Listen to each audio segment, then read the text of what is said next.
Yeah. So Yep. you hold three Guinness World Records. Right. So what are the three records you hold, and can you share your journey as to what led you to hold these records? Right. So I hold world records for speed cubing, which is basically solving Rubik's cubes fast. Right.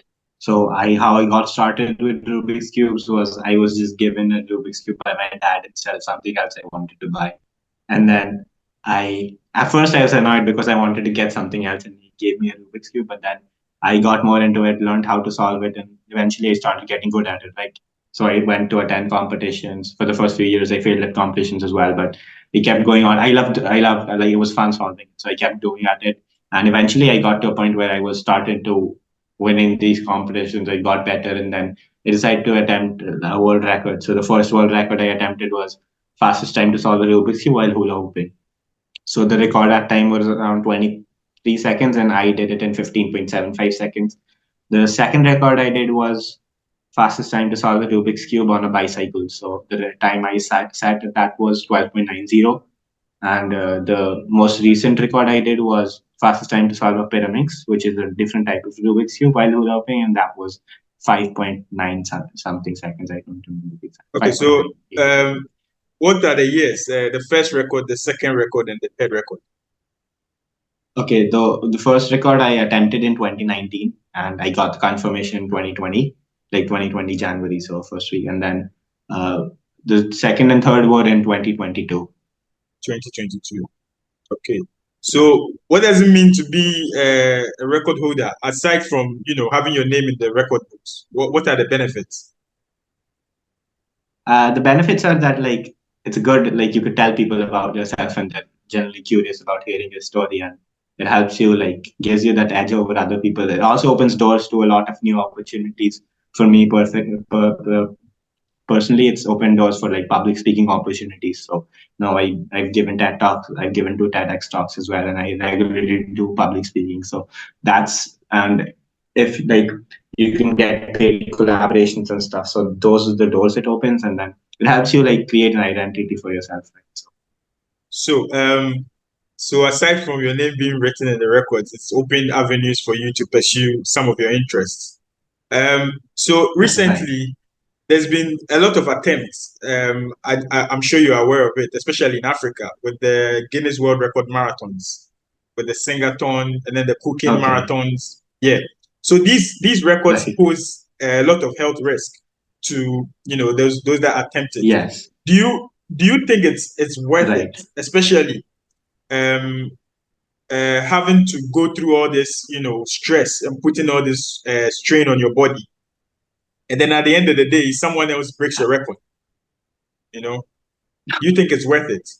I mean, if it's worth it, I mean, having a world record, it's definitely worth it. Like, so that is worth it. Putting yourself to this, like, you have to know your limits and, like, practice multiple times before you actually go and attempt it. Like, as far as is it worth it or not, I would definitely say it is, because you'll be opening a lot of doors, and it's not just a certificate you're getting. You can get a lot of opportunities through it. You can make a name for yourself and use that, leverage it to your advantage. So it would definitely be worth it.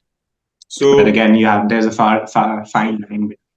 Like, you shouldn't cross that line where it's affecting you, right? So, all right. So what about those that attempt these records, and at the end of the day, when the confirmation comes, their records, right, are rejected, or what they attempt is rejected? What do you make of that? Because recently, just yesterday, the Guinness World Record came out to announce that the Ghanaian that attempted the Singathon, her record, her attempt was rejected. So what do you make of that? Having to go through all these, and then at the end of the day, your record, you are not confirmed. So does it still stand? Even though your name is not in the record, does it still stand? Like, So rejection does suck, and I personally had one record that never got approved. So I know how it feels putting in the work and then hearing that, okay, someone else beat you to it, or your record never got approved in the first place. But again, and it is bad. It's a big slap in the face. Like, you're on the ground, but then, though, like, you have to understand the failures are going to be part of the process. So it's up to you whether you decide you want to give it another shot or not. But it is. I mean, it's very difficult. Like when you go through it, and it can take a toll on you. But it is part of the journey, and like rejections. Like I think we shouldn't stop when we get rejections. We should just see what we did wrong, if anything, and maybe give it another shot. See where things lead us. So you just spoke about having faced rejection yourself when you made your first attempt. So what was it like? What did you go through? So it was during my second record, not my first record. So the fastest time to solve a Rubik's Cube on a bicycle. So the record at time was 15 seconds. The first time we decided to attempt it, and I submitted a time of 14 point something seconds, right? And then while the record was being approved, someone else beat me to it and set a faster time, right? So I never ended up getting that record, and that was basically a rejection. Like it didn't get approved. So I felt super bad. I felt disheartened. I even stopped for a few days. I took some time to basically just chill and relax. And it was bad, but again, I thought to myself like I can't let one rejection define me, right? So decided to give it another shot. And like at that time when I recorded my second attempt was I set a time of 12.90 and the record at that time was 14.3 something. So I took a big margin off of it. So at that time I was like, okay, now like I came back stronger from the earlier version of myself. So yeah. So what is that? I know you hold most of your records are all your records are in Rubik's Cube, the speed cubing. So what is Yeah. that one? What is Right. that one record that you wish you had? It could be in any field. It could be in any, challenge. Okay. It would be, I think, something that like test my physical abilities, like most pull-ups in an hour or something related to training and bodybuilding, I guess, something like that, or like the heaviest bench press or something. I don't know. Okay. So what is the most surprising record you did not know existed, but it does? What's the record you've come across that you were surprised? There was one where someone was walking on Legos, like farthest distance walked on Lego. So that was pretty surprising to me. Hmm. So which record do you think is the most difficult to break out of all the Guinness record you've come across? Which one were you like, okay, this is going to be difficult, this is going to be tough, even though all of it is tough?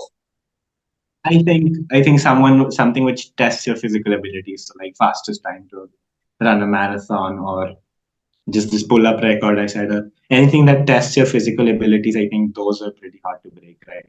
Because then it's a physical battle, it's also a mental battle, right? So yeah. So if you And like could those are go the back, records you talked about.